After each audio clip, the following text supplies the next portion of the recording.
Je ne sais pas si vous êtes au courant, mais je fais cette vidéo courte, rapide, pour parler d'une thématique qui commence à se répéter et qui, à mon avis, mérite réellement notre attention. Le pouvoir est en train de changer de main. Et je ne sais pas si vous êtes au courant de ça, mais ce ne sont plus les États qui ont le pouvoir suprême.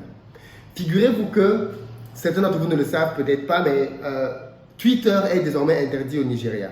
Twitter est interdit au Nigeria.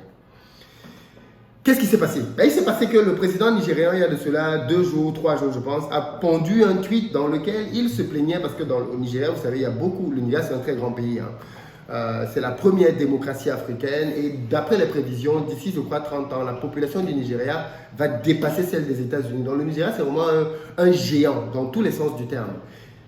Et il se trouve que donc c'est une économie qui pèse dans le monde, c'est la première économie africaine. Et le président de la première économie africaine s'est vu supprimer un tweet sur Twitter. Mais ce n'est pas la première fois que Twitter fait ça. Je ne sais pas si vous avez remarqué, mais lors de l'élection présidentielle des États-Unis, Twitter avait supprimé des posts de Donald Trump. C'est-à-dire, ce truc-là m'avait quand même choqué. Je me suis dit, mais attends un peu, comment un réseau social peut supprimer les posts du président de la République des États-Unis? C'est incroyable quand même. Et à l'époque, ils sont allés jusqu'à bannir complètement Donald Trump de leur plateforme. Je me suis dit, mais c'est pas possible. Déjà, je me suis dit, si j'étais conseiller de Donald Trump, je lui aurais dit dès le début, ne va pas sur Twitter, crée ta propre plateforme et crée ton espace de liberté. Parce qu'en fait, c'est ça le problème. C'est que récemment, donc Twitter a décidé de supprimer le post du président de la République du Nigeria en disant que le post du président de la République du Nigeria ne respectait pas leur charte. Donc en gros, Twitter vient dans ton pays, il vient au Nigeria, et Twitter te dit ce que tu peux dire ou ce que tu n'as pas le droit de dire. Donc, et ça, on parle du président de la République, dans un communiqué dans lequel il exprime le fait que dans une partie de son pays, il y a des attaques là-bas, et il s'insurge contre ce qui se passe dans le nord, je crois que c'est dans la région est, en n'oubliant pas qu'au Nigeria, on a aussi Boko Haram au nord. Et par contre, les dirigeants de ces trucs-là, de ces organismes-là, ont la parole sur Twitter et s'expriment librement. Peut-être que là-bas, c'est la liberté, ils ont le droit de dire ce qu'ils veulent. Mais quand le président s'exprime pour condamner, boum, il est banni, censuré. Déjà, je veux savoir qu'est-ce que vous en pensez. Est-ce que Twitter a raison de supprimer les posts du président de la République au motif que les posts du président de la République sont contraires à leur charte? Alors, le président de la République a donc décidé, enfin, le gouvernement nigérien a décidé de supprimer définitivement Twitter du Nigeria. Et je pense que Twitter, le Nigeria est l'un des gros consommateurs de Twitter en Afrique. Et on sait tous qu'avec l'explosion de la population africaine, tous les réseaux sociaux veulent se positionner en Afrique. Twitter, YouTube, Facebook, voilà presque Facebook d'ailleurs, se bat pour bien se maintenir en Afrique. Parce que les données africaines vont valoir de plus en plus cher. Et donc, le président du Nigeria a dit tout de suite, boum, on ferme Twitter au Nigeria pour une durée illimitée.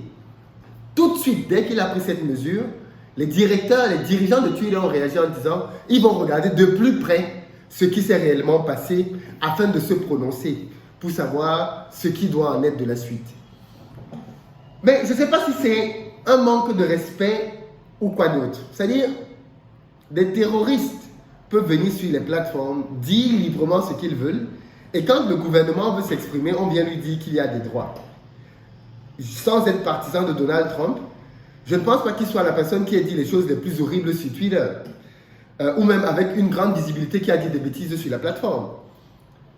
Mais au-delà de ce que je suis en train d'observer, on a l'impression que le pouvoir a changé de camp maintenant. Le pouvoir est maintenant entre les détenteurs des réseaux sociaux. Ce sont les réseaux sociaux qui définissent qui doit parler, qui ne doit pas parler. Parce qu'attention, une fois que Mohamed Bouhari, le président du Nigeria, a décidé de fermer Twitter en Afrique, qu'est-ce qu'on n'a pas entendu?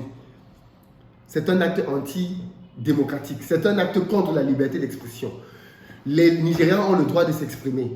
Donc, quand Twitter supprime les posts du président nigérian, ça, ce n'est pas la liberté d'expression qu'on est en train de violer. Mais quand le président du Nigeria bloque Twitter dans son pays, là, c'est l'atteinte de la liberté d'expression. Ah bon?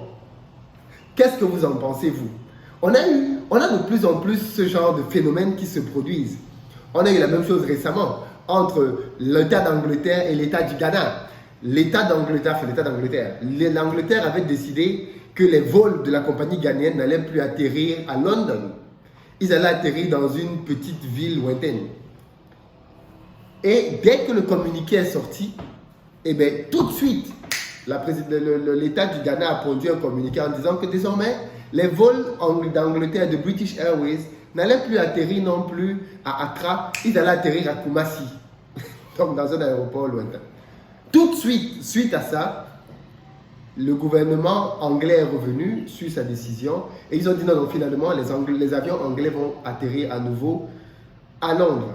Donc peut-être que dans les prochains jours, Twitter va dire non, finalement, le président nigérien avait le droit de poster ça et on va remettre son post en ligne. Je ne sais pas ce que vous en pensez, mais on dirait que c'est désormais un bras de fer. En tout cas, qu'est-ce que vous en pensez, vous? Est-ce que vous êtes d'accord avec la décision du président nigérien? Est-ce que vous êtes d'accord avec Twitter? On en parle dans les commentaires et ça peut peut-être valoir l'objet d'un live parce que les réseaux sociaux sont en train de clairement changer le monde.